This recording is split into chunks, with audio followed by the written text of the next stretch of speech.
આનંદનો કોઈ સગો ભાઈ હોય તો કયો?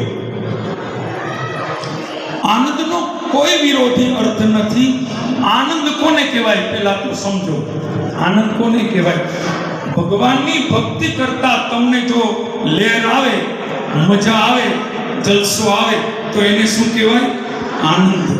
ભગવાનની માળા કરતા, સેવા કરતા, દાન કરતા, આ તમે પદયાત્રા કરતા, તમે જે કંઈ સત્કાર્યની અંદર પુરુષાર્થ કે તમે કરો એમાં તમને સુખ મળે તો એને સુખ ન કહેવાય, એને આનંદ કહેવાય. એને આનંદ. ભગવાનના ભજન કરતા જે આવે એને આનંદ કહેવાય. અને આનંદનો કોઈ વિરોધી અર્થ નથી. કયો?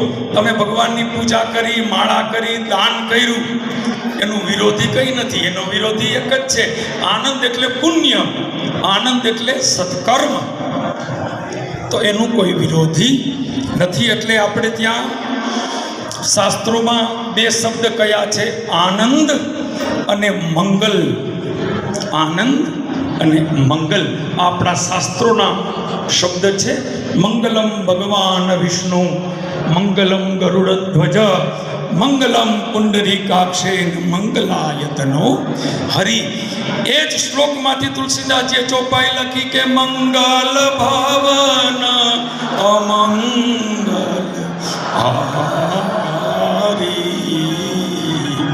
દ્રવ સુદશરથ અજીર બિહાર. આ રાજકોટને રામ ભક્તિનો રંગ કોણે લગાડ્યો? રામ ભક્તિનો રંગ લગાડ્યો હોય તો પૂજ્ય રણછોડદાસજી મહારાજ. રણછોડદાસજી મહારાજ આપ રાજકોટની ભૂમિમાં પધાર્યા. રાજકોટને રાજકોટ નહીં રામકોટ બનાવ્યું. આ રામનું નગર બનાવ્યું.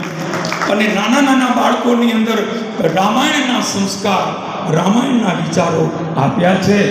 અને એ બાપુની ગાદી ઉપર પૂજ્ય જયરામદાસજી બિરાજે છે. એટલે એને વંદન કરો એટલે ત્યાં લાગે હો છે. રણછોડદાસજી બાપુને એ લાગે, કારણ કે એ